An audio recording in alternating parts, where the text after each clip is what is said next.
Oke, mari kita kerjakan soal ini dengan sangat sistematis dan juga sangat spontan. Di sini saya tidak akan melihat naskah ataupun mengedit video ini karena saya ingin menunjukkan kemampuan saya yang sebenarnya sebagai calon guru. Di sini juga kita kejar-kejaran dengan waktu ya, makanya harus cepat. Oke, bagian A, tentukan selang kemonotonan. Untuk mencari selang kemonotonan, kita harus mencari turunan pertama dari fx. Saya yakin semua orang tahu bagaimana cara mencari turunan dari fungsi polinomial. Jadi f aksen x sama dengan 3x kuadrat dikurangi 3. Nah, kita faktorkan 3-nya jadi 3 kali x kuadrat min 1.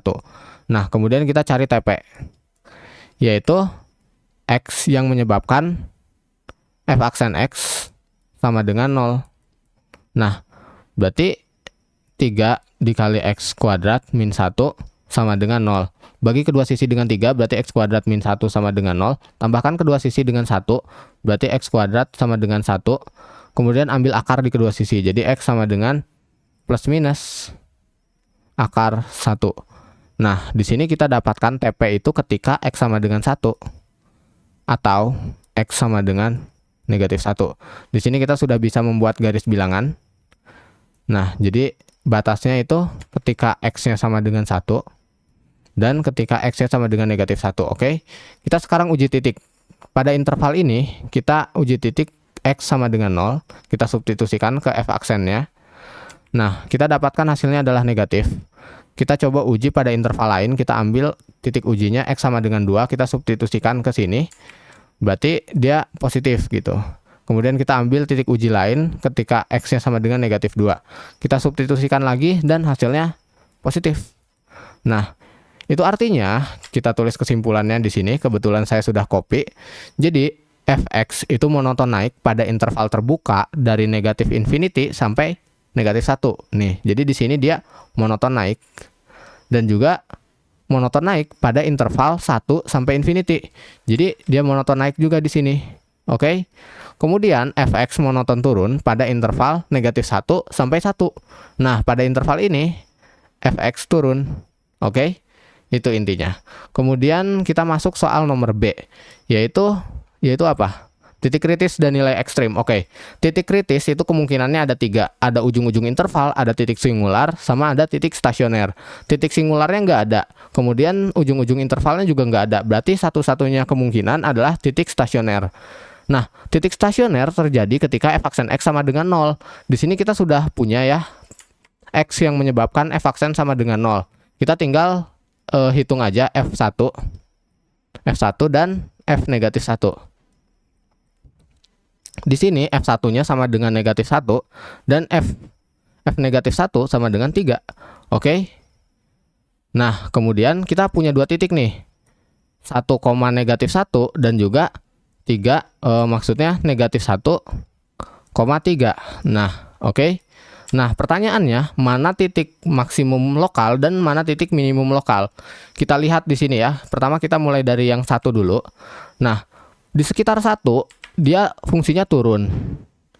Habis turun dia naik. Artinya dia adalah minimum. Berarti adalah minimum lokal. Nah, kemudian yang titik ini nih, di x-nya itu sama dengan negatif 1, kita lihat. Di sekitar sini, fx-nya itu naik. Kemudian habis naik dia turun. Nah, berarti dia adalah titik maksimum lokal. Adalah maksimum lokal. Lokal. Lama banget ya nulisnya, maaf ya. Kemudian kita lanjut ke bagian berikutnya, yaitu bagian C. Bagian C tentang kecekungan. Oke, kita harus cari turunan kedua dari fx, yaitu f aksen x. Jadi f aksennya kita turunkan lagi nih, kita turunkan lagi yang ini, berarti jadi 6x aja ya. Sama dengan 6x. Nah, di sini kita dapetin TP-nya.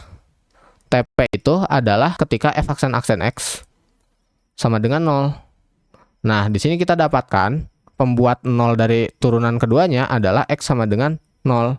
Oke. Nah, sekarang kita bikin garis bilangan. Nah, batasnya itu ketika x-nya sama dengan 0 ya. Dapat dari sini, dapat dari TP-nya. Nah, kemudian kita pakai titik uji. kita titik ujikan X sama dengan 1, ternyata dia positif. Kita masukkan ke sini ya. Kemudian kita ujikan titik X-nya sama dengan negatif 1. Kita substitusikan ke sini.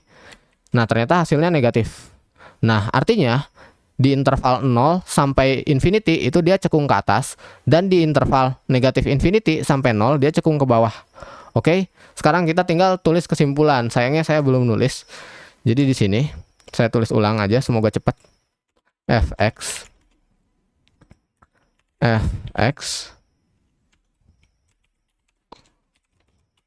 monoton, bukan monoton sih, cekung ke atas pada interval terbuka dari 0 sampai infinity ya.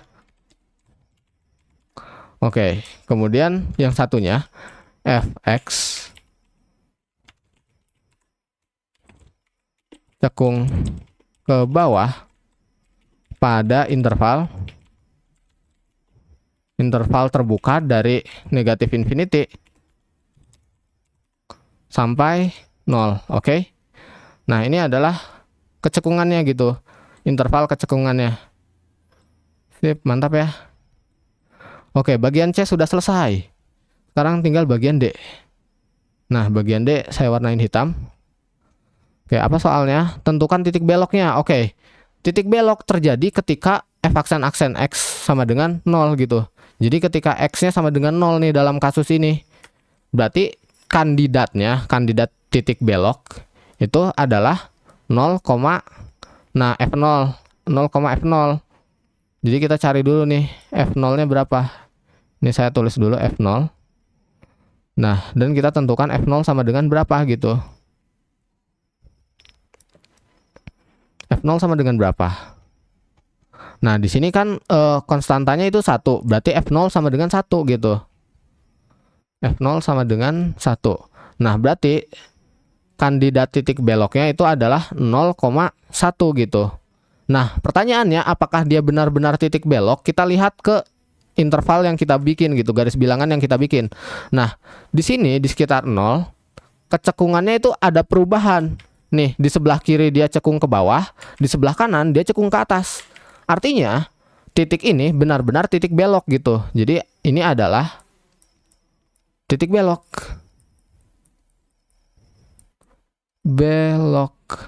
Nah, bagian D udah selesai. Sekarang tinggal bagian E, asimtot ya. Oke, bagian E asimtot. Nah, karena Fx adalah fungsi polinomial, berarti Fx tidak memiliki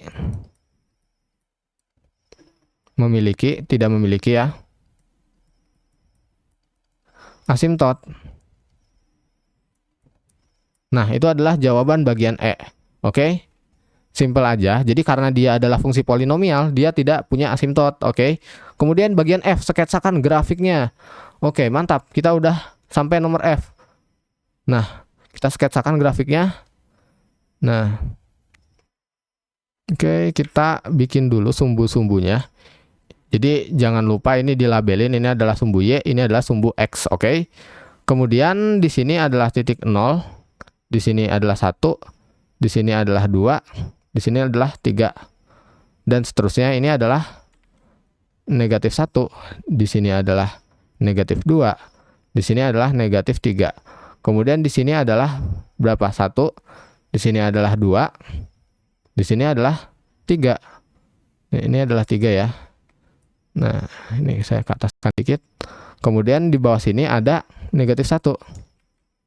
Negatif 1 dan negatif 2 di sini. Oke, sip.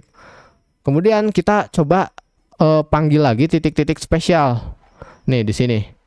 Di sini ada maksimum lokal dan minimum lokal. Oke, ini adalah titik spesial. Jadi saya warnai dengan warna merah deh.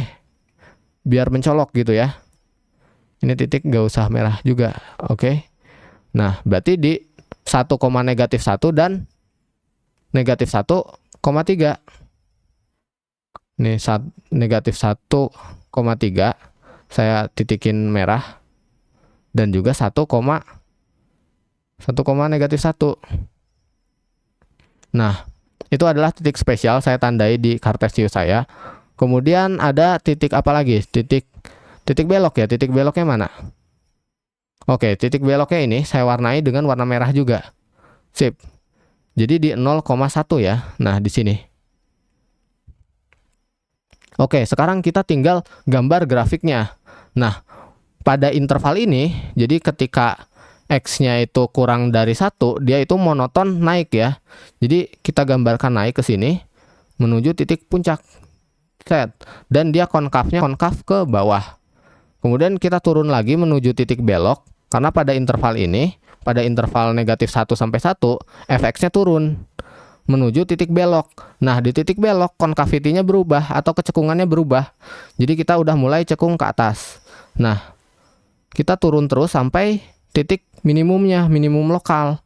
Kemudian kita naik lagi di interval ini. Set, gitu ya. Oke, sudah.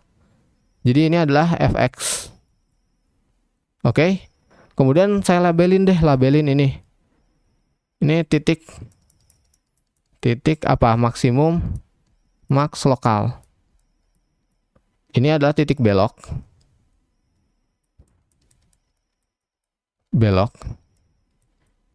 Dan ini adalah titik minimum lokal.